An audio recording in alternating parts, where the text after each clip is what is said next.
Hello and welcome to Unclecthulu Reviews. Today I'm back after my Christmas break. Basically I work in retail and Christmas is so busy it was really hard to get time to plan and do some videos. But today is a video I've been wanting to do for a while and been planning.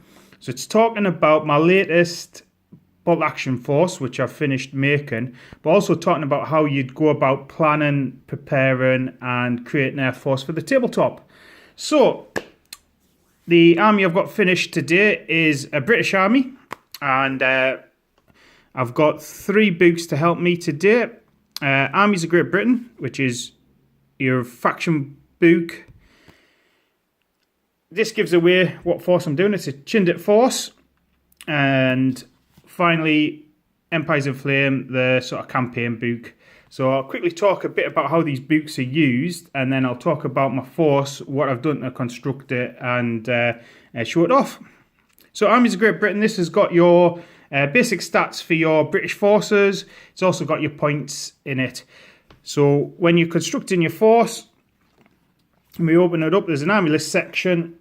So when you're creating your army, we're basically going to be building a reinforced platoon. And I'm going to be looking at 1,000 points. So when I'm talking about units, this is the kind of thing you're looking at, is the squad entry, costs for the troops, and any options you're going to give them.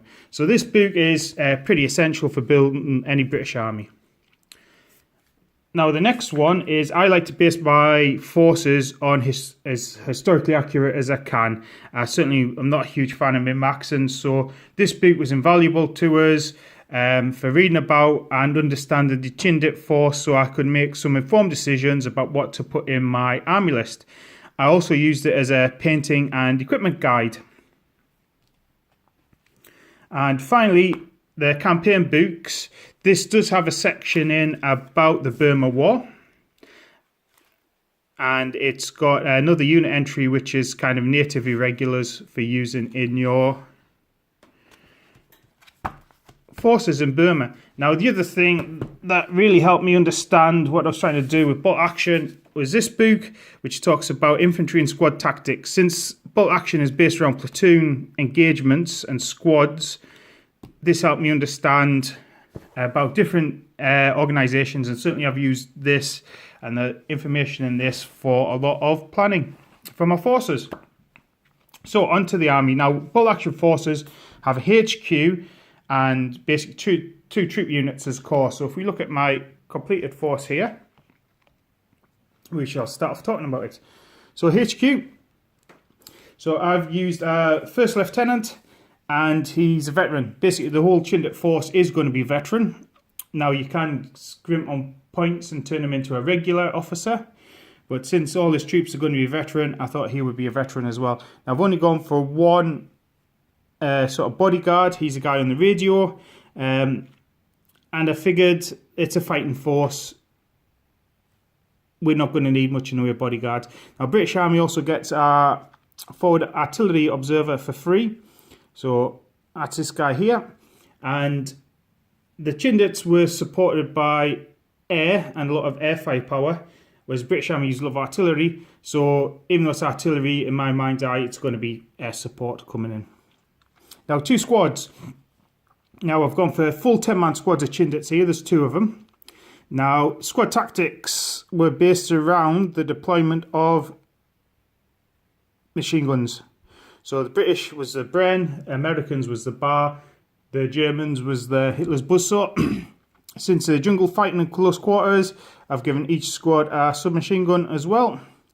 Now my squad leaders don't have submachine guns, even though that's an option, mainly because there were no kind of models available in the range. I've just used the Warlord Games chindit force, so I've used, if you see that, shouting to his squad. I also bought the character set, so Odd Wingate is going to be a sergeant in one of the squads. I couldn't resist the character models. So that's basically my core of my troops. So the First Lieutenant's coming in 103 points. This guy's free. And actually, chindit squads, we have equipped them 173 points. That actually gives me 449 points. I'm going to be building towards 1,000 points, and then I'll talk about what I'll do when I cut it down to 500 points for defences. So the rest of the options. So since it's a platoon, British platoon will generally have 30 men, 3 squads. So that's my 3rd squad there, and I've gone for a lot more of the aggressive looking troops. Again, got my Bren gun, submachine gun. So that's my core of 30 guys. So I'll pop these over here so when we see the end shot we can see everything all at once. So now with bolt action, you're fighting a reinforced platoon. So these guys are out in the jungle, so whatever support they take with them is what they've got. So I've spent the rest of the points generally on heavy weapons. I do have a medic with 1 bodyguard. Now, the first Chindit operation, Ord Wingate, the leader of the Chindits, was criticised for leaving wounded in the field. Second one, they got airlifted. Even so, I figure the force that's operating on its own out there in the jungle would have its own medics and support. So that's my medic. Then we've got the Vickers machine gun with some firepower. I've gone for a 2-inch mortar, a light man-portable mortar. I do have a flamethrower team. Now, towards the end of the second deployment in the Chindits, we're going against entrenched Japanese positions. So a flamethrower would be handy. There is a PI-80 Piat anti-tank weapon there as well. The Chindits were going against strong points, and were often expected to go in and take out sort of trains and fixed positions, points in the jungle. So having one of those along would be handy. Now I have made a wee sniper, because I just love the idea of snipers. So a sniper and a spotter. And finally, one of the units which the Empire in Flames books like to take is native scouts. So I've got a squad of 3 there. So Chindit on the radio, because they're going to be scouting ahead and radio and back, plus a couple of Burmese scouts. So that there comes to a grand total of 1,000 points on the nose. So just to recap, so I've got my 3 squads, my command sections, plus my weapon supports. Now, generally, if you're playing a defensive game in bolt action, you should have about half the points that your opponent has. So in this case, I'll be looking at 500 points, which case I'll be taking the lieutenant, 2 squads of Chindits, and the machine gun. So that would represent, say, the Chindits defending one of their forward camps as a Japanese attack. So that's my army. A few points on painting. It's dead simple to paint. I use Death Guard green spray paint for the army. Then I Zandri dust the webbing, a few greys.